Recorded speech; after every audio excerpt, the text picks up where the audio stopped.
Yn rhan ogleddol y prif cylch, mae'r Cobiau i'w marchogaeth dros 4 mlwydd oed. Ac mae'r dosbarth yma, a ni'n sydd yn cynyddu mewn boblogrwydd bob blwyddyn, dwi'n teimlo, yn y Sioe. Ac Beth Simons Evans sy'n cadw cwmni i fi fan hyn. Beth, mae yna 9 wedi cyfrestru gystadlu. Ac yn dosbarth, sydd â dipyn o dilyniant? Odi, mae fe. Mae hwn yn ddosbarth eitha poblogaidd. Mae nhw'n deip mor boblogaidd, fi'n credu. Mae pobl yn hoffi... Beth ydy te? Beth ydy cob? Wel, mae cob... Dyle'r cob fod yn addas ar gyfer unrhyw un o'r teulu i farchogaeth. Ddyle fe fod yn eitha solid. Galle fe fod yn cario unrhyw un o y ffarmwr i mangi. Felly dyle fe fod yn eitha saff, ond wedyn eto yn gallu mynd pan yn gofyn, dyle fe ddim fod yn drwm. A mae hwn wrth gwrs yn deip yn hytrach nag yn fryd. Felly fel arfer mae 3 teip. Yn y sioe yma, ni'n gweld y 3 mewn gyda'i gilydd. Felly ni'n cael y rhai mwy ysgafn, y rhai mwy trwm, a wedyn y maxis sydd yn fwy o ran taldra wedyn.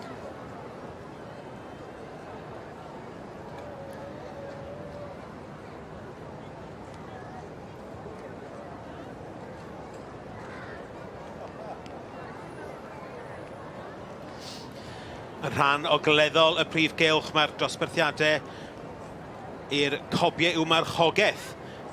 Da ni'n sylw ac mae'n debyg bod yna sawl un wedi cyfrestru gystadlu fan hyn ac wedi cael ei dynnu fewn yn gyntaf ar hyn o bryd mae Zara Owen unwaith eto.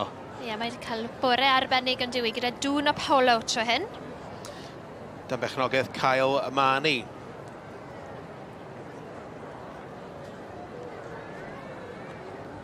Maen nhw'n olygfa hyfryd yn dyn nhw y Cobiau, fi'n credu.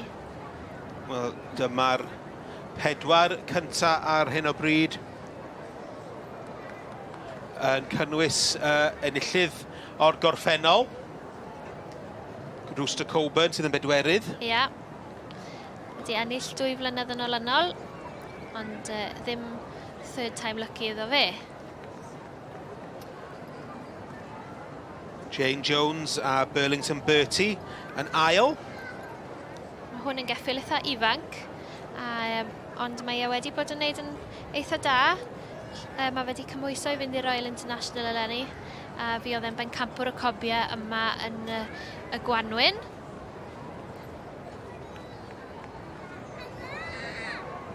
Wel, fel ydych chi'n gweld, mae dipyn o drwch a cryfder i'r ceffylau yma y Cobiau. Wrth gwrs, dyle bod nhw'n addas i gario'r teulu gyfan fel dwedodd Beth yn gynharach. Mae fe'n eitha poblogaidd o ran dywediad. Dyle nhw gael the head of a duchess, but the backside of a cook. Wel, dyna ni am disgrifiad addas iawn ar gyfer y ceffylau yma, sy'n ni'n meddwl. Oedd mam fi'n cogydd, cofio? Oedd hi? Oedd.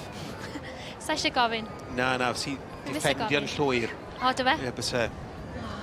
Fe ddrwg dy fi.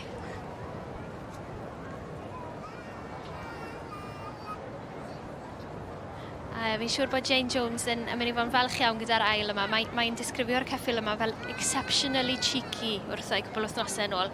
Felly fi'n siŵr bod hi'n falch iawn bod e ddim wedi bod yn rhy cheeky gyda'r beirniad.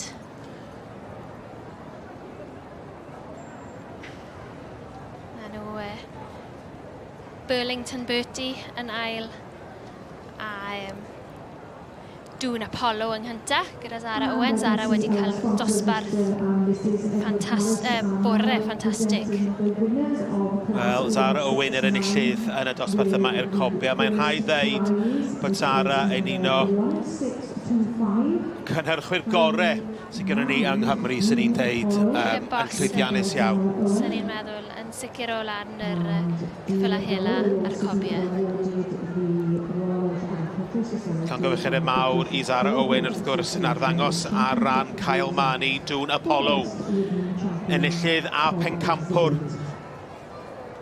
y dosbarth i'r Cobiau i'w marchogaeth. Llongyfarchiadau mawr i'r holl cysylltiadau.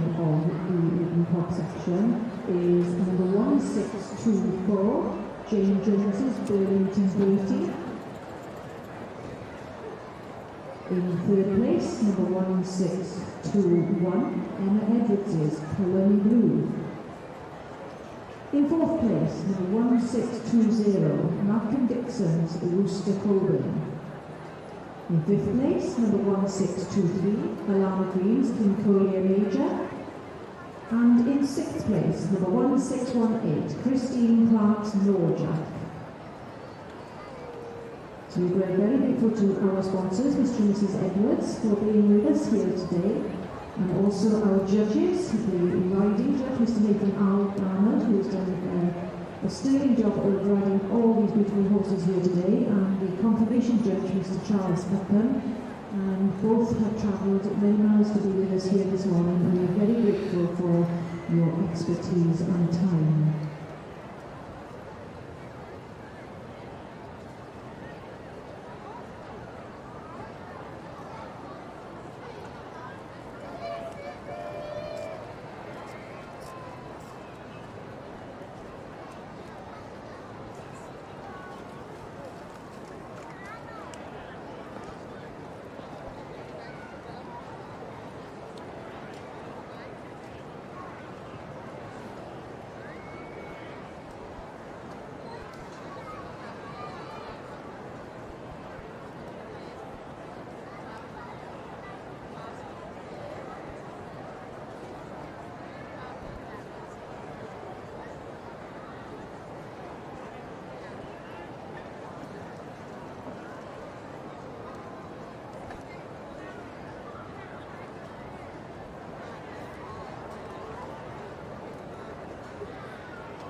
So, Cobiau marchogaeth, y dosbarth i'r adferch, ac tra bod rhosglymau yn cael ei cyflwyno i'r cysadleuwyr.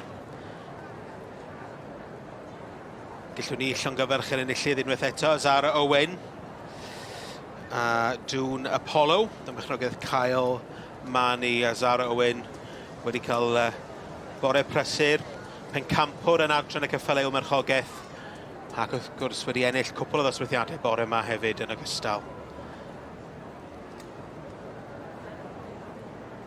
Ac dwi'n siŵr y fydd hi erbyn diwedd y wythnos draw yn Hickstead yn y Royal International. Bydd.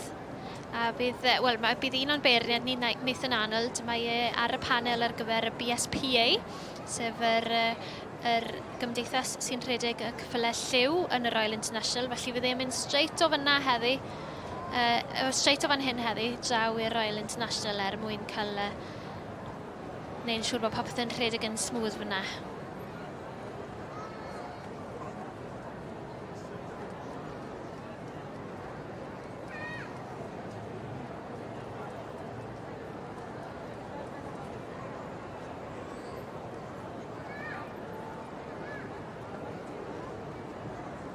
A'r pencampwr Cobiau ar gyfer Cymreig yn y chofaeth yw ni 1625, sef Kyle Mani gyda dŵn Apollo. Please extend your warm congratulations to the champion of the Ridden Cobs section. Dŵn Apollo, pencampwr y Cobiau i'w marchogaeth. Da marchogaeth Kyle Mani yn cael ei marchogaeth gen Zara Owen. Llongyfarchiadau mawr i'r holl cysylltiadau. And in third place, race, number 1621, N. Edwards' Colonie Blue. Number 4 is 1620, Malcolm Dixon's Rooster. Next, who you see in the ring are the dancing leaders. Well, Sarah Owens, it's like deja vu. You have been in and out of this ring all morning. I don't think you've been out of the saddle for more than about 2 minutes, and you just keep winning. How does it feel? Oh no, we've had a fantastic day, and I can't thank everybody at the lorry to keep the team going for me, so it's great. So tell me a little bit about this one, because I don't think I've seen you on a hogs cob before. No, I don't really have cobs very often, but it's just a baby. I broke him in the winter. I think it's probably only his 3rd or 4th show, and it was quite nice. He won here in the spring show, so that was quite nice. Well, fantastic. I'm assuming back to the Supreme on Thursday. However, you do not have 2 through to the Supreme, so you are going to be a very busy lady. What's the plan for the rest of the week? I've got a coloured this afternoon, and then I've got a couple in hands for Thursday. Just another few then. Well, many, many congratulations. I'm sure a few corks will be popped later on. You go and enjoy yourself, and congratulations from us. Will still be demonstrated today. And you see it in the